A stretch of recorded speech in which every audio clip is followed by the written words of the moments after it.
Hi, everybody. Welcome to this evening's online get together where we'll be talking about Reiki stories, how Reiki changes people's lives. And certainly, I know Reiki changed my life completely. And what you will hear, no doubt, from our presenters this evening is how it's changed things for them as well. We've got three fantastic guests. Before I introduce them, uh, we will you can see the outline for the evening there. We will have a short meditation and then we'll get straight into the presentations with our guests. After that, you'll have the opportunity for live Q&A. And we'll have a few closing remarks and a reminder about what's upcoming. So, without further ado, thank you, Slavica. We have a beautiful image if you want to soft focus on an image while you meditate, or if you'd prefer, you can close your eyes, whatever's comfortable for you.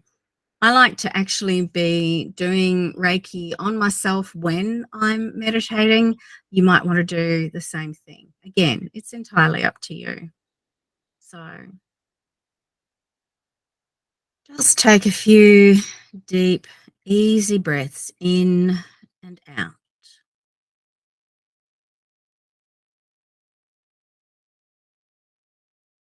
at a pace that's comfortable for you. In and out.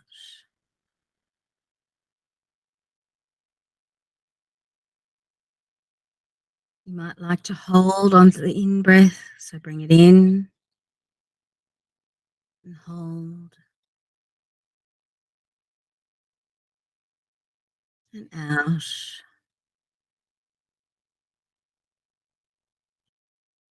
And in and hold and out. So bring yourself right into your own space. Feel the breath as it flows in.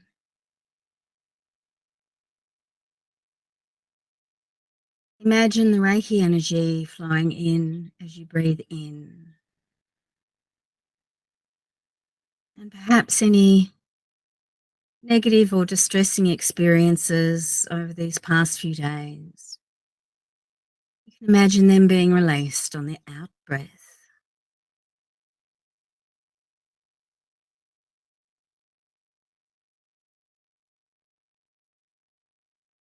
Now to relax yourself.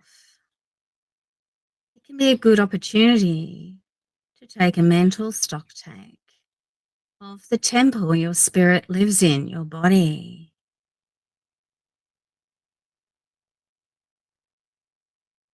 How do your toes feel? Balls of your feet, the arches, the insteps, the heels. The feet are a part of your body that works so hard for you every day. And your ankles. Your ankles give you flexibility in your maneuvering, in your changing direction. How do they feel? So on the out breath, perhaps think of relaxing your ankles and your feet. Bring your awareness to your calves, your lower legs. Think about those muscles becoming heavy but relaxed.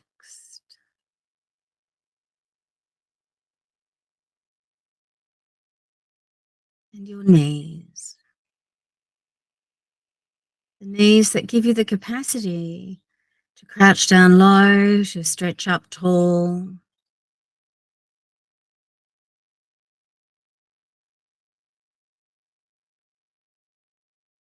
Now your thighs, your quadriceps and your hamstrings, right into your hips.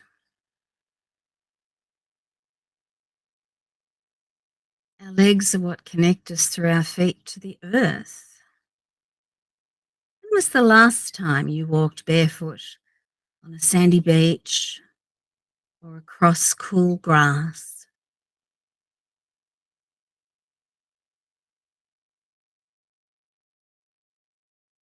Bring your awareness into your belly, your abdomen. A lot of us carry emotional tightness here. Perhaps you can relax on the out breath.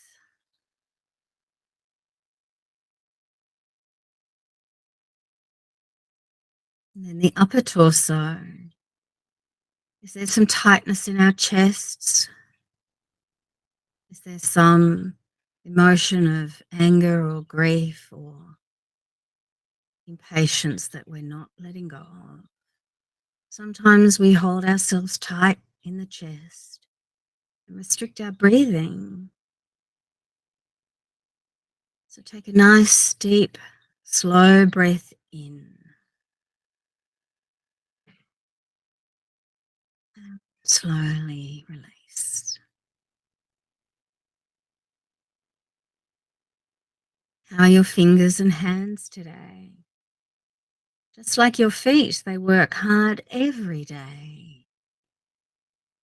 Allow them to relax and feel calm. Bring your awareness into your forearms.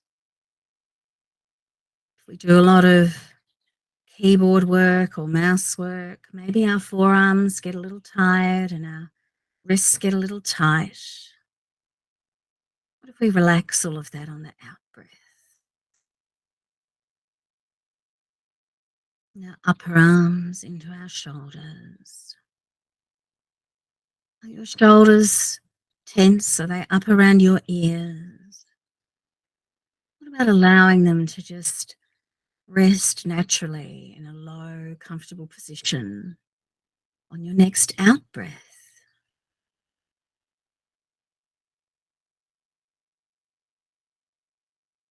Now your neck. Perhaps there's some tension held there. And our heads, our faces. How often do we choose to relax all those facial muscles?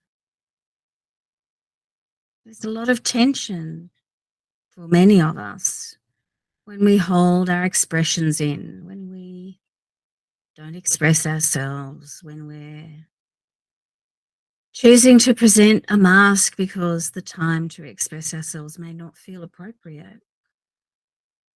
How about you relax that area too? Sit with the awareness of your body. Allow yourself to feel calmness.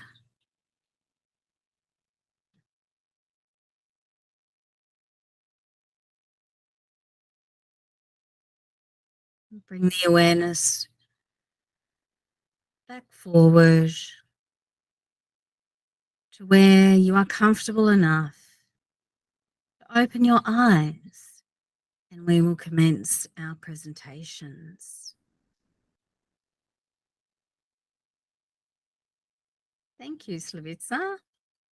Okay, so we have three really lovely guests tonight. We have Sarah Najjar, Shadi Kennedy, and Diana Fels. And I think they've all been on at different times previously. So there'll be familiar faces to some of you and maybe not to others.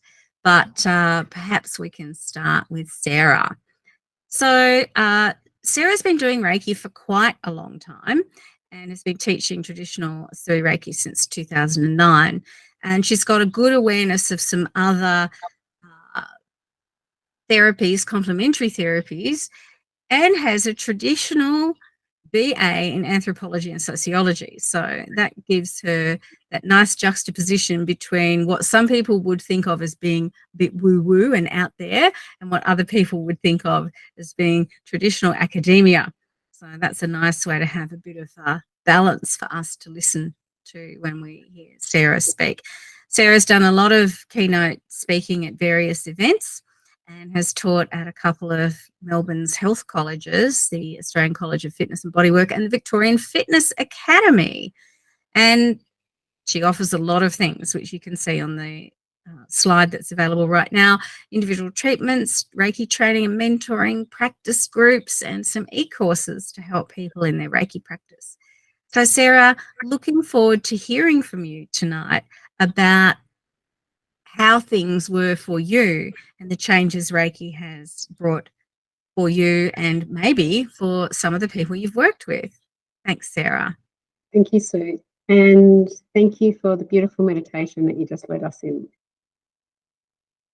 So I thought that I'd start sharing about how Reiki changed my life. And then I thought I'd talk about how it's also helped someone else that has been receiving Reiki treatment since 2017. So in 2002, I learned Reiki with little or no knowledge of the practice.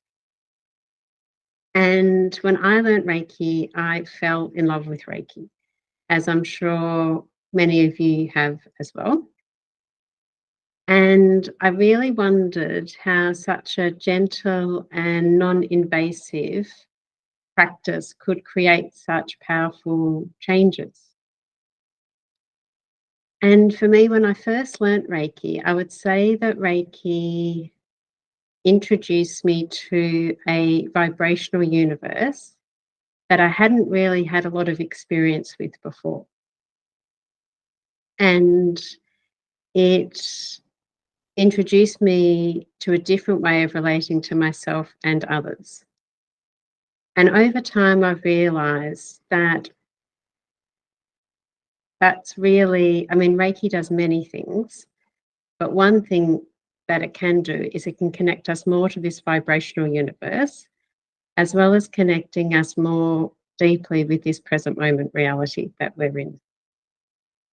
And I don't speak a lot about my experiences with this vibrational universe because I realized that a lot of people can benefit from Reiki practice and learn Reiki and don't have any of these experiences, but Reiki is still really working for them in a very special and profound way.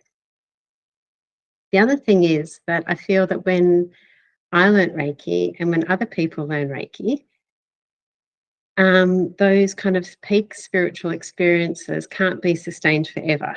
And it's a little bit like a rewarding or a long-term relationship. So at the start of a relationship, we can have that kind of incredible sort of falling in love experience. And then over time, with practice, a romantic relationship can be a little bit like a self-Reiki practice, where it becomes more grounding and enduring and balanced, and just as rewarding, but in a different way.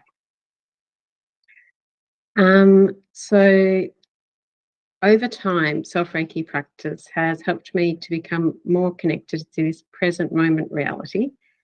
And I think that's due to the balancing effect that it has on our central nervous system. And because of that balancing, harmonious effect that it has on our central nervous system, it can help us with a whole range of different experiences and conditions that we encounter along our life path. So I just thought I'd briefly talk, and it's helped me with so many different things. I mean, I could talk for ages, for a whole hour, as I'm sure you could as well, about the incredible effects that self-Reiki practice has, and also receiving Reiki treatment has. But I won't do that because that would be unfair. And instead, I just briefly talk about two experiences that it's helped me with. So one is that I used to experience period pain, and my period pain used to come about 3 days before I got my period, often in the middle of the night. And then after I learnt Reiki, and I used to sometimes have to take Nurofen or Panadol once on the first day of my period. But when I learnt Reiki, I thought, okay, fantastic. When I wake up with that pain or discomfort in the middle of the night, I used to place my hands on my abdomen and my period pain used to diminish. And I imagine that Reiki has helped other people with that same condition, not condition, but same experience. And the other thing that it really helped me with was in my mid-30s, I had an challenging life experience. And self-Reiki practice helped me to experience more gratitude with that experience. And then over time, it also helped me to understand about why I was experiencing it and also gain more acceptance around the fact that I was experiencing it. I think now I'll talk. I'm not sure how much time I've got left, but hopefully I've got a few minutes to talk about how Reiki has helped others. So I've been privileged to have helped many hundreds of people since 2008 in a professional capacity with Reiki. And one person I'd like to talk about is a person who came to first receive Reiki in 2017, and her name is Pam. And she was diagnosed with bipolar 2 disorder, and she had chosen not to take any medication for that. And that was under the guidance of her primary healthcare providers. And she came for a Reiki treatment because she was needing or recognized that she needed extra self-care, and also because she was somewhat dysregulated mentally and emotionally. So after her first treatment, she felt more grounded and calm, and she had had an interest in spiritual practices, so she thought she'd come and learn Reiki. And since then, she has completed Reiki level 1, 2, and 3A. And I could see that after she completed Reiki level 1 and she had connected with her own self Reiki practice, she was clearer and calmer and happier.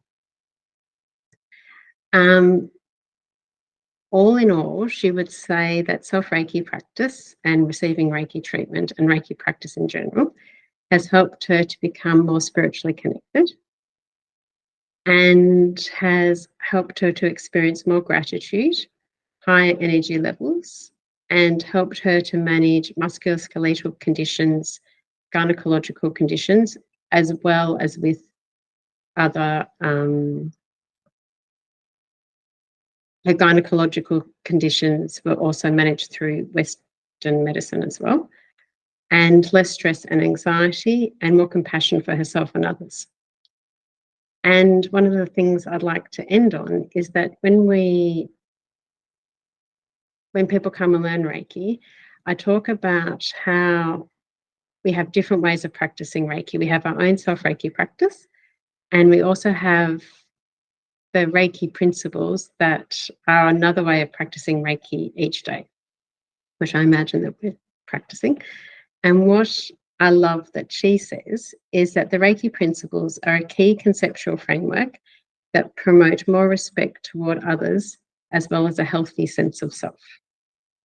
So that's what I'd really love to end on, is just that idea of hers, which I think is very beautiful. And I'm really glad that she loves self-Reiki as well and receiving Reiki treatment, because she still comes for Reiki treatments.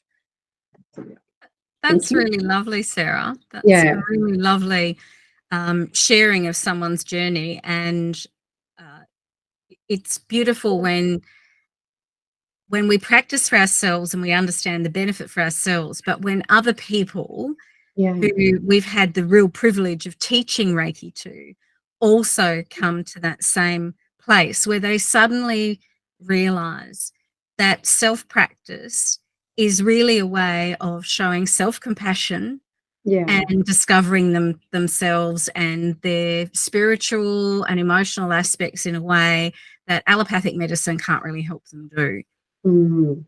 So that was lovely. Thank you so much. I really resonate with that that story, both your experience and hers. So I appreciate that. So Shadi, over to you. Shadi, Shadi's been on a spiritual journey for more than 30 years, I would say, from the looks of it. And she's got a really interesting understanding of energy being part of her, manifesting her reality in a way that some of us don't really find out about until we, explore something. But you had a real curiosity to go looking for it, Shadi. And Reiki was just one of the things that you experienced, from what I understand. So that's really interesting. And you left corporate IT, which I can relate to because I was in that field as well. You're a mother of 3 boys. We all know how much energy that takes, of a different kind. And it's really interesting. You've done the hard graft reality stuff, the business, the family, the corporate world, and yet you still had this other journey that you were going on, your spiritual journey. So you're now a master teacher and practitioner, and we would love to hear from you, please, your story on Reiki, how it changed you, and perhaps some of your people that you've worked with as well. That would be lovely to hear. Thanks, Shadi. Thank you, Sue. So I had a longer journey into getting to Reiki. So I did start my journey a very long time ago because I was constantly curious that there had to be something more than what we were experiencing. But I really went down the energetic line. So I was, interested in understanding how energy worked. I started studying different religions first in my early 20s while I was doing my corporate work. And over time, I just went through wanting to understand the energy of our bodies, right down to a cellular level. So I loved the science behind it all. Looked for Reiki, but we moved around a lot for my husband's work. And eventually when we moved back to Sydney, we were going through a very, very difficult time in our lives. It was, very dark. There was a lot of stuff going on. And that is when Reiki ended up knocking on my door. Through a whole bunch of synchronicities, honestly, I ended up in a Reiki class. And for no reason other than I was like, okay, let's see what this is all about. Pure curiosity. And I honestly, after Reiki level 1, I kind of walked around thinking, I'm not even sure if any of this is real. And I really had to test it. I'm one of those people that my logic gets in the way a lot of the times, and it had to prove itself to me. So it worked very hard in showing me how it comes as part of my life. So I did my level 1 and level 2 through absolute chaos of our lives. And I have to say it saved me. So, there were times where I really did not know how to get out of the darkness in what was going on in our lives, how I could help my family. And as a mother, you kind of feel responsible for being able to rescue some of your kids when they're going through a hard time, and I couldn't.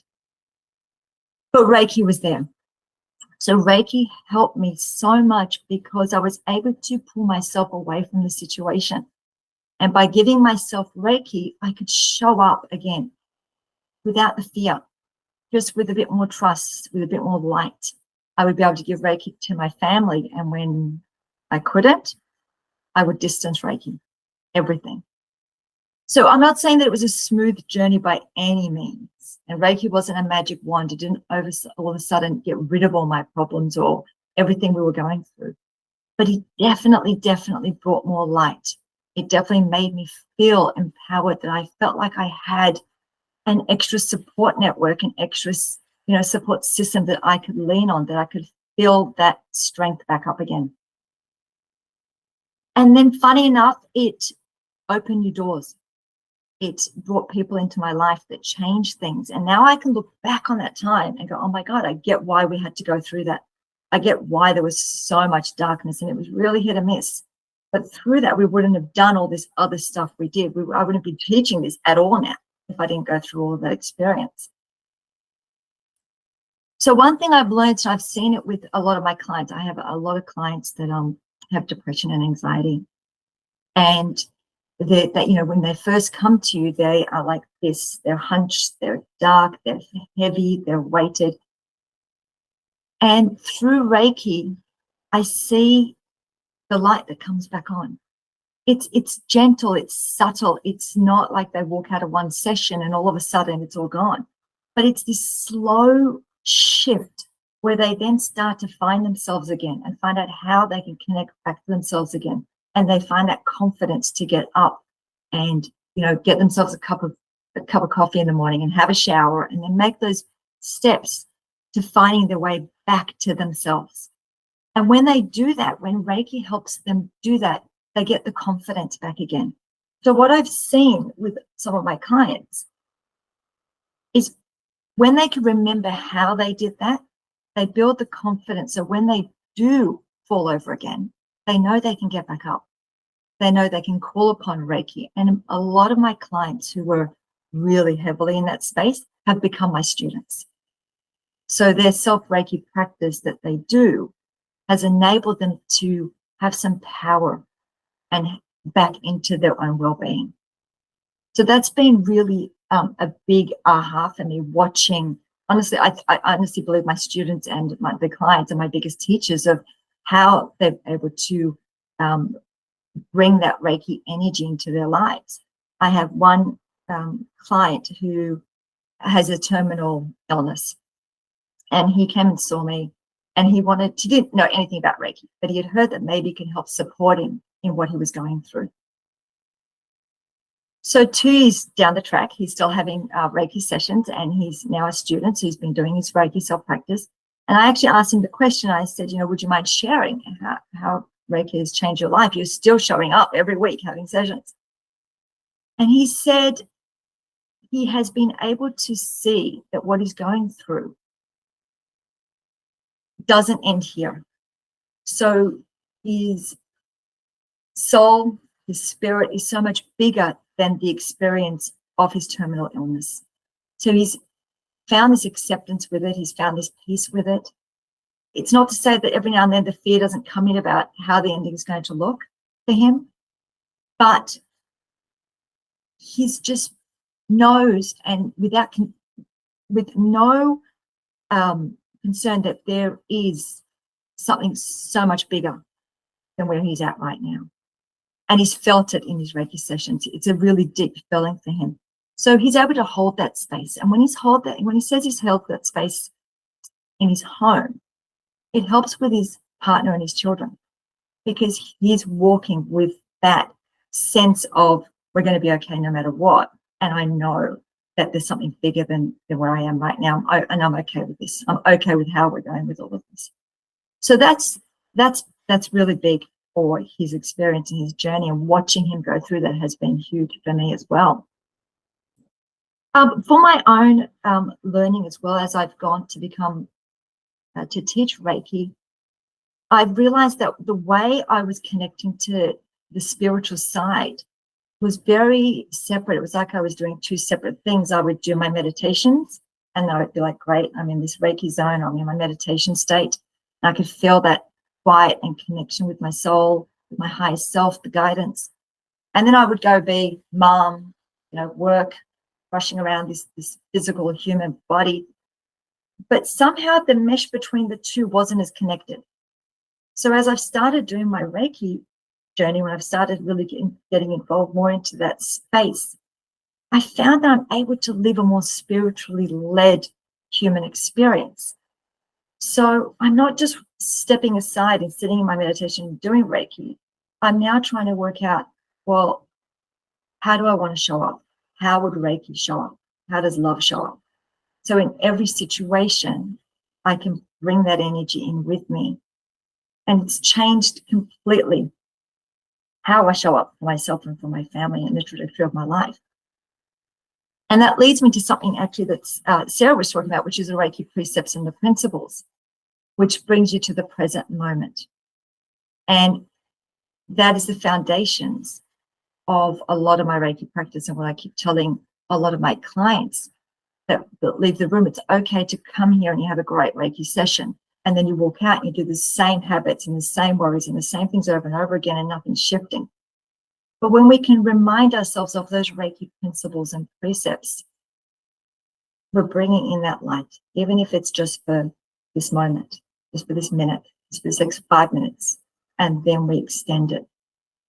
So that has helped my spiritual practice, because I could bring it to now, and I can honor that space in the just for today and just for this moment, being present. one of my Reiki students was happy to share her story. She's did her level 3 with me. And she says that when she was doing her 21-day clearing process, her intention was, please take away from me anything that does not serve my evolution as a soul in this life.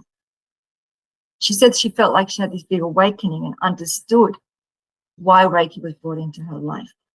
So she had quite a difficult, emotionally traumatic relationship with her father. And it brought all the issues to surface. And she said once she could see it clearly, once she could understand what was happening, that's when her healing journey began. And she's so forever grateful for being able to have Reiki as part of that, to help her with this healing journey. It's just been an absolute honor to watch how Reiki shows up. And yep, I'm still asking it to show me, and I'm still testing it. And it's just been amazing. So I'm thankful to be here tonight and share this with you guys. And thank you for allowing me this time.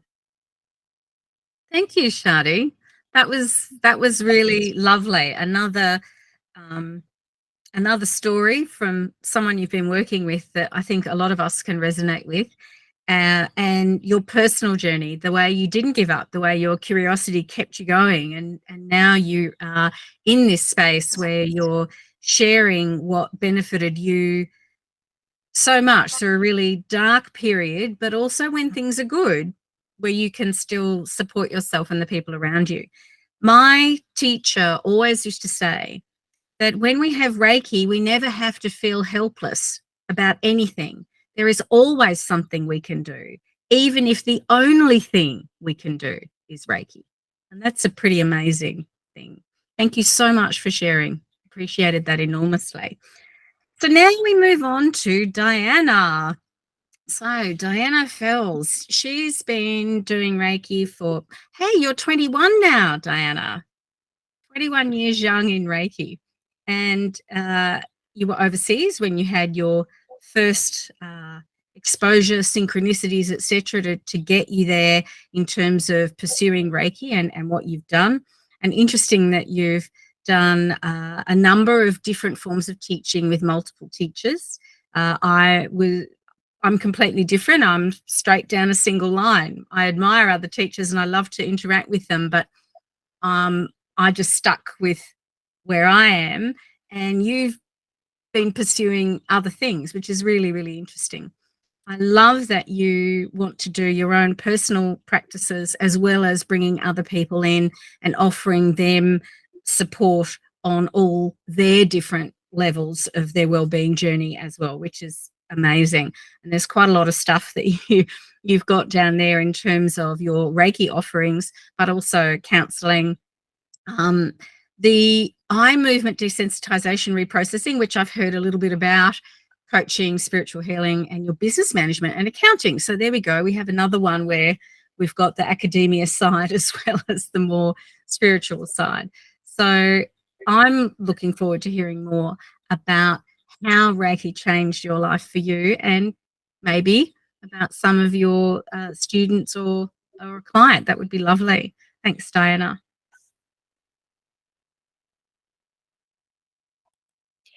Thanks. Yeah, so over the last 20 years, what I've directly witnessed myself, it astounds me how much Reiki has and can change people's lives, and for the better. Reiki knows no boundaries. It's unlimited to what it can help with, from any age, right through pregnancy to newborns, young to the elderly, for everyone, people, animals, plants, and so much more. Reiki improves the mind, body, and the energy. It has a way of helping with the mental, emotional, the physical health conditions, and your spiritual growth. Reiki goes way, way, way beyond healing the body, and its benefits ripple out to your environment and daily life. From my experience, it is common for clients after a Reiki session to say they feel lighter, the body feels lighter, their face looks brighter, and you even see the rosiness in their cheeks. A person going through cancer have said they felt like they were laying on soft clouds and there was no table underneath of them and no pain in the body. And they felt so good, and they can't remember the last time they felt so good. And that same person could barely walk down the path to my place and needed assistance the whole way. But yet before I even had a chance to go help them, they've already flipped themselves on the table. And it's like, so somewhere out of nowhere, they had this burst of energy and then got themselves on the table, but yet they couldn't walk down the path. And to me, when I look at things like that, that clearly shows how much they're getting out of the Reiki. And it's that saying, a picture paints 1,000 words. Like, you just can't, you just know how much they're getting out of it because they could barely walk. Physically, people look taller, they stand up looking straight, they look brighter, and they even stop shaking. So I've had a person who had Parkinson's, and even after one healing session, they got off the table and they looked really puzzled at me, and they said, "Am I standing up straight, aren't I? Have I stopped shaking?" And I'm looking at them going, "Yes, you have." And what is funny, you know, because people, when they get off the table, they look so much taller and bigger, and I'm very short myself. So I'm looking up like there's like these giants, like it's all of a sudden they've grown and I'm shrunken down. So it makes me look even shorter. But yeah, they just look better and brighter and taller.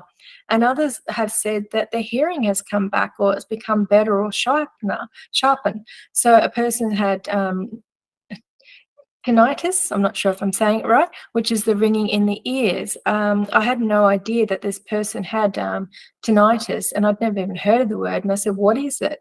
And they said it's ringing in the ears, and it's common. A lot of people have it, and they've had it for 30 years, and they learnt to ignore it because they were told it could never, ever get better. But it did, and we were both blown away that Reiki had helped that. Others say they feel calm, the mind is empty, the fogginess and the heaviness in the head is gone, and the busyness in the head just stops, and they just sort of get grounded again. And prior to them arriving, their mind was scattered, it's circling around with negative thoughts, they're highly stressed, and now it's gone. There is a bewilderness and excitement at the same time, and you can see it in their face, and their face just lights up. And they have words that said, you know, saying, I've never felt so good in my life. I now feel good about my future. Even last week, someone said to me, "I can't explain it, but my head is clear. It's empty. It's still. I feel stillness. I've never felt stillness before, and it feels so good." Those with clinical mental health conditions will say the chatter in the head has reduced or stopped, and they're feeling calm, grounded and centered and focused again. And it's provided them relief so much that they can start moving forward again and be able to do something for the day where prior they could not. So, and I've also too witnessed that not only has it done that, but the language changes. So they might come in and it's very negative talk, but it just softens down and it starts becoming more rational and more clearer. So the energy is just, you see it shifting. Those with chronic pain have said the pain has gone or reduced. And the same with chronic fatigue. They feel the energy again, and it speeds up the recovery process. People who become in just for general wellness or a reset, stress, anxiety, depression, or just bad juju or something, I've all said it's helped them with those presenting issues. But interesting, something else more occurs beyond the body. It's like a miracle. It has brought in change that has helped them in their jobs, career, kids, relationships, home, finance, or something that just wasn't right. What astounds me is we've never spoken about it. I didn't know anything about it, but somehow the Reiki energy did what it needed to do. It found the missing link and reconnected them. For me, one example I'll share how it's helped me was with a major surgery, and it helped speed up the process of the recovery. So I had 2 significant surgeries where I was fully cut open, and I mean fully cut open, and 800 stitches. So it's pretty intensive. One of those surgeries, I had to have drains in afterwards for 2 days, 10 days, I should say. So 2 drains in to drain all the blood and everything for 10 days so you don't get a hematoma. The surgeon was very, very adamant because I asked him a million times and he said, no, 10 days, 10 days, 10 days before it would be taken out. The first surgery took 7 days before the drains could come out. So I booked a hotel across from the road from the hospital. So because I thought if there's any problems, I can just wheel myself back across to emergency, because I live in Canberra and I'm getting this done in Sydney in the hospitals. And after 24 hours of having surgery, the nurse came in and she was trying to take the drains out, and I was having a freak out and go, no, you can't take them out. You can't take them out. They're going to stay in 10 days, because it was drummed in me. If they get taken out too soon, then you can end up with some pretty serious health conditions, further surgery and hematoma. So it's not a good thing to take it out and if it's not ready. So I insisted that the surgeon checked it before she touched it. And he came and he said, no, they can come out. So what would normally take 10 days to heal and repair before drains can even come out, before the next set of healing happens, it happened in less than a day, which is a huge difference to my recovery, because it meant I could actually sleep without all these drains everywhere, start moving again, and I could repair much sooner. A week later, I was running a workshop, and at one point the subject came out about surgery, and I said, well, I just came out of surgery about a week ago, and I was talking to these ladies, and these ladies knew exactly that type of surgery and what I had and entailed, and they looked at me going, that takes a full month or more before you can actually start standing. And I was really shocked, because you can't usually stand, you're usually crunched over, and you can't even usually move, let alone, and they were so shocked. They're going, well, but you're standing straight, you're functioning the way you are in 1 week. They just couldn't believe it.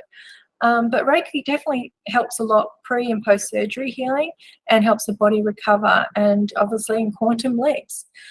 Even after 20 years, Reiki still amazes me, and it surprises me how it works, what it does, and the way it helps people in their lives. Reiki knows no boundaries. It is limitless. There's nothing it can't do. I'm still continually blown away. I've seen things that I could not explain, and far more than I could expect, imagine, or hope for. Reiki is a beautiful energy, very nurturing and soothing, and worth giving a go. And thanks for listening to me. Wow, Diana. Well, thank you for sharing that. That's quite impressive. Takata there were a lot of stories about Takata and people that she worked with who were seriously ill, and they're much faster recovery times that surprised the doctors. I had a C-section, supposed emergency because of a breech birth. I was out of the hospital in less than 24 hours. The doctors were astonished. And I didn't, you know how they plug you into those IV painkiller things? I didn't use it. I just used Reiki. So that was much to the surprise of the nurses. So I'm really hearing you about your story. It's lovely to hear. And thank you so much for sharing all those different comments about the limitlessness and the boundlessness of it, and the way that sometimes the outcomes are not what we hope for or expect, but they're beneficial and they surprise us. Yes, I agree. I still get surprised by Reiki as well, and I've been doing it for a long time now, like some of the others here as well. So thank you so much, Diana, and thank you as well, Sarah and Shadi. I've really appreciated listening to you, what you've been willing to. Does anybody have any questions? I have a question, if I can ask Diana. When you had that surgery, you practiced Reiki obviously on yourself, and you possibly got Reiki from others. How? I'm just thinking, this is for me personally. Like, I practice Reiki now since 2018, and I'm trying to see how Reiki will stop me from having a surgery. You know what I mean? I have good health, and I'm just thinking, where did you, like, when you had that major surgery, I'm just trying to see, like, I don't even know how to formulate a question. Can we prevent disease by Reiki? Or like major things happening in our life? Or is it just Reiki is there to support us no matter what goes on? Because sometimes we can't stop what's happening even though we practice Reiki. Do you know what I mean? Yeah, it's a great Yeah. question because there's many little elements in there because, yeah, so I think it's a bit of everything there. Can it prevent you getting something? Absolutely. But it's tricky to put the evidence, because I'm an evidence person, to it, because we didn't know we're going to have it. Tricky there. But it can do that because it can, like, it's just like you escaped the bullet, you know, dodged a bullet basically. And sometimes it's that awareness, because I think the awareness comes in and I'm noticing things now, and I'm like, instead of like heading towards that, I'm kind of go, oh, let's go this way. So I think it does show me awareness to kind of dodge those bullets a bit more. Then there's an element that it speeds things up. So with that drain situation, I wasn't sitting in hospital doing hands-on. There's no way. I came out of that surgery and I didn't sleep all night, like at all night. And most of that night, I was being checked on every hour because my blood pressure was that low that they were ready to just about every minute wheel me down to the surgery, because I've had his 2 surgeries of his. And usually we always have low blood pressure, but mine gets really low. And they were like, I had like 12 liters of water I just had to constantly drink, because, you know, it was either that or they're wheeling me down to emergency from one end of the hospital to the other. So I do have to stay in. So there's no way I was putting hands on. So the healing happened way, way before then, where I was constantly practicing every day.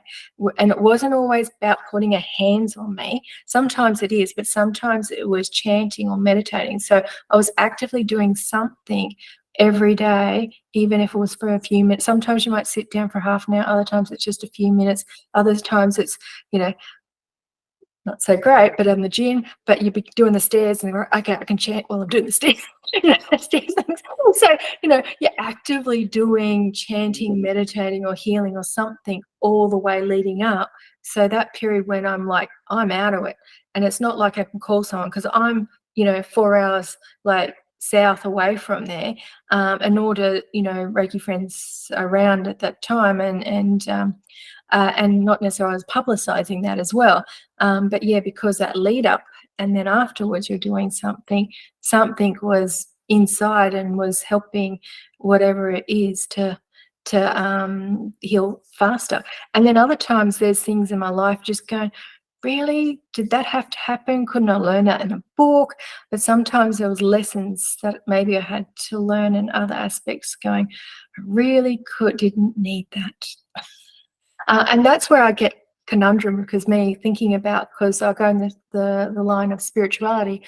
You know, you think it's always going to be rainbows and unicorns and fairies, but the spiritual side can be all wonderful and all great and lifted, but your world and your dual world can be going down the crapper. So it's like one's up and one's down. It's like, how do I get balance here that I can just, I've tried to flatline it, just have that smoothness.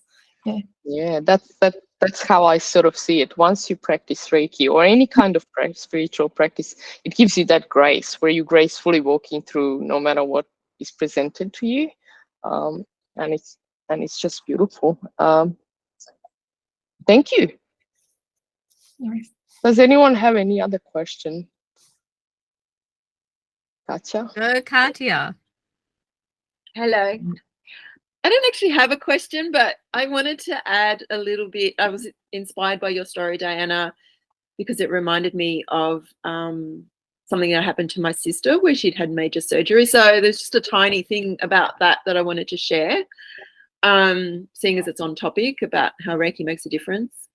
So what had happened for her after her surgery, and hers was quite major, really major surgery. She didn't actually use Reiki so much she didn't use Reiki in the lead up or through her healing process. But there was a point where along her stitches, there was some point where the skin wasn't healing. It was just like a little opening. It was healing open, and they couldn't work out how to make it stay shut. It was really weird. Like didn't even imagine that could happen. And she was constantly going into hospital, and they were doing this treatment on her, and they were putting silver on it. Apparently they use silver. I don't know how that works, but anyway, it's this thing they do now. And it just wasn't, like, whatever they tried, whatever little trick they could pull out of their sleeve, they couldn't make it work. And it was ongoing for weeks. And finally she asked me, can I have a Reiki? So we did. And during the Reiki, this little part on her abdomen. She said that it felt like it popped, and she said it was almost like I could hear this pop and felt like something really changed. And within a couple of days, the little hole had disappeared. So I don't know. I just think it's a really lovely anecdote. Can't explain it. You know, who can explain how Reiki works? No one really. But I just wanted to share that as a compliment to your story. Thanks, Cardia. That was really lovely. Yeah. And I don't have a scar from my C-section, but I'm not showing you that.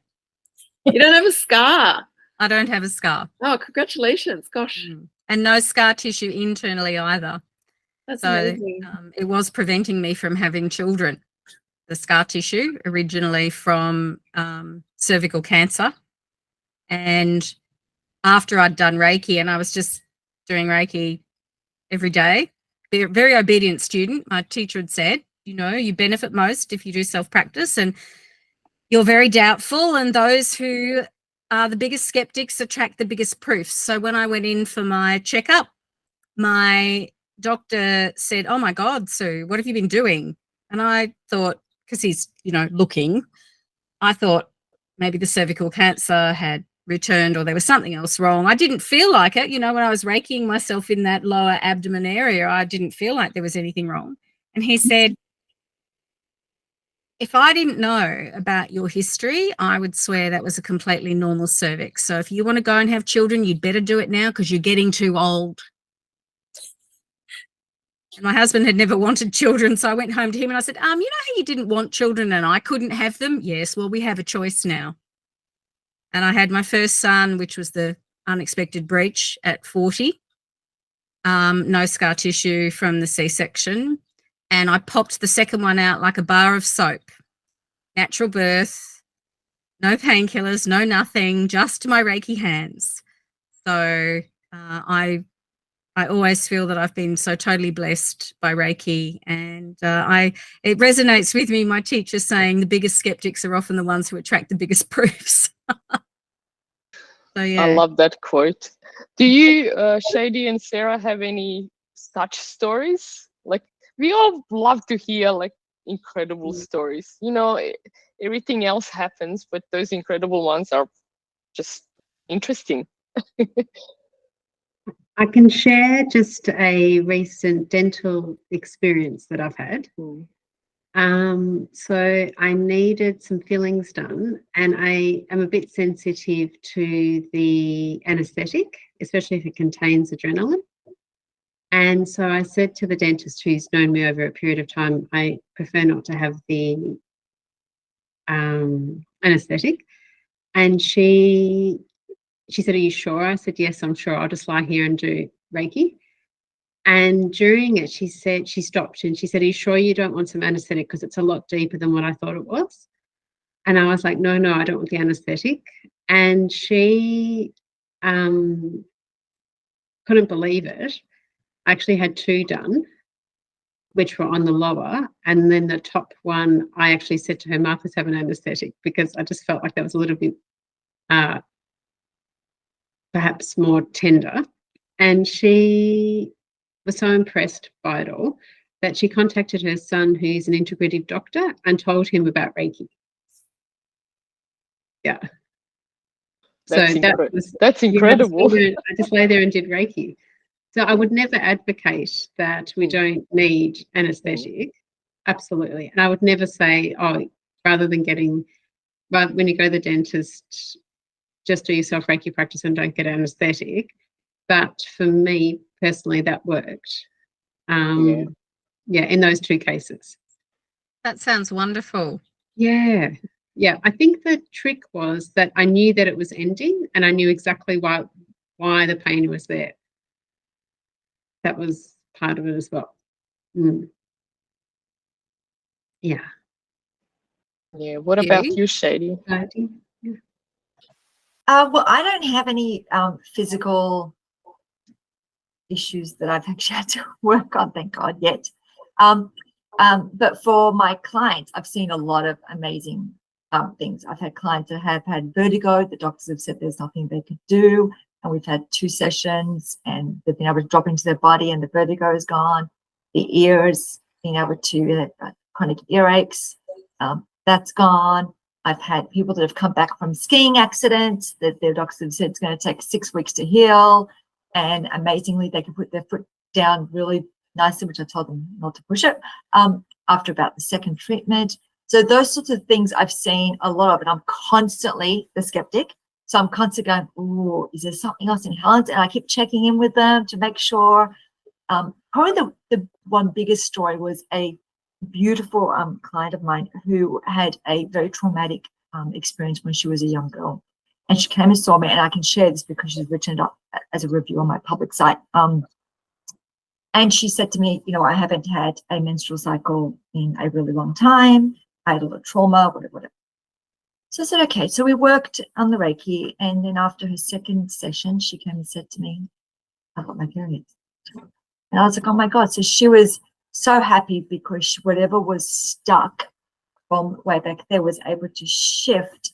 And then she was really stressed about that. So she was able to get that back. And honestly, I don't know. I'm always like, you know, sometimes it happens, but I've also had clients where they haven't received the physical stuff like they wanted to in the same way or as quickly, but they've received a lot more of the hard work, you know, the spiritual, the stuff that they've had to shift, those habits. So, and I say to them, if you had the magic wand straight up, you wouldn't have done the hard work. So now they've had to do all the hard work, and they're looking at it from a different perspective. So I have to trust. I don't know. That's all we can do. Sometimes what shifts for a person when they receive Reiki isn't necessarily what they came to the session for or what they hoped for. So I had a client, and she's happy for me to share this story. She had breast cancer, which was successfully treated and she'd recovered from, but it had metastasized into about 7 tumors in the liver. And she came and did Reiki 1, not with me, but with my teacher, and I was assisting at the time. And she had chemo the day before the class started, and they were expecting that this would result in gradual shrinkage of the tumors. It was quite a targeted chemo, but it was going to be a gradual thing. You know, often with chemo, they'll do 3 weeks on, 3 weeks off, or 6 weeks on, 6 weeks off. I think hers was 3 on, 3 off. But she started self-treating every day after doing Reiki 1, and what was astonishing was when she came to the review that we held 4 weeks later, and of course a few of us had been doing absent healing as well, she said the doctors were blown away because of the 7 tumors, 4 of them had completely disappeared, including the biggest one.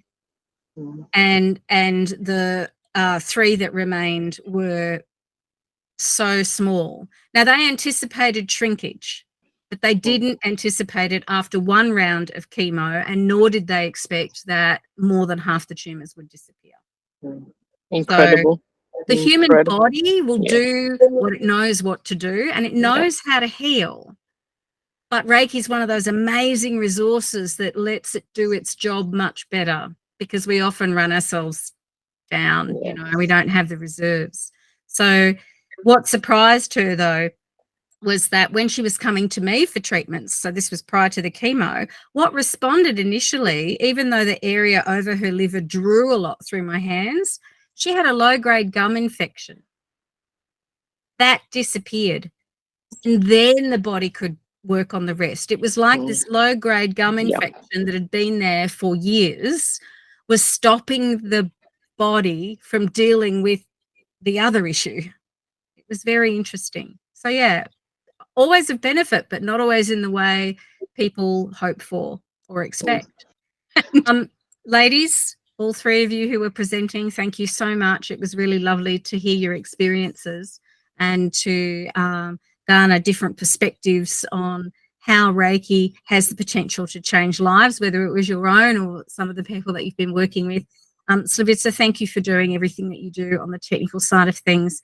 And thank you also to everybody else who came along today and participated. It's really appreciated. So next time, thanks, in September, we're doing a session on Reiki as spiritual support during a time of transition. So in other words, the issue around death and dying, so the approaching death and the moment of transition itself. So that could be very tough for a lot of people, but I also think it will be hugely enlightening and rewarding. So I hope that you'll attend next time. Thank you, everybody, again. I really appreciate Sarah, Shadi, and Diana's contributions, and to all of you for showing up, and Slavica as well. Thank you, everybody, and good night.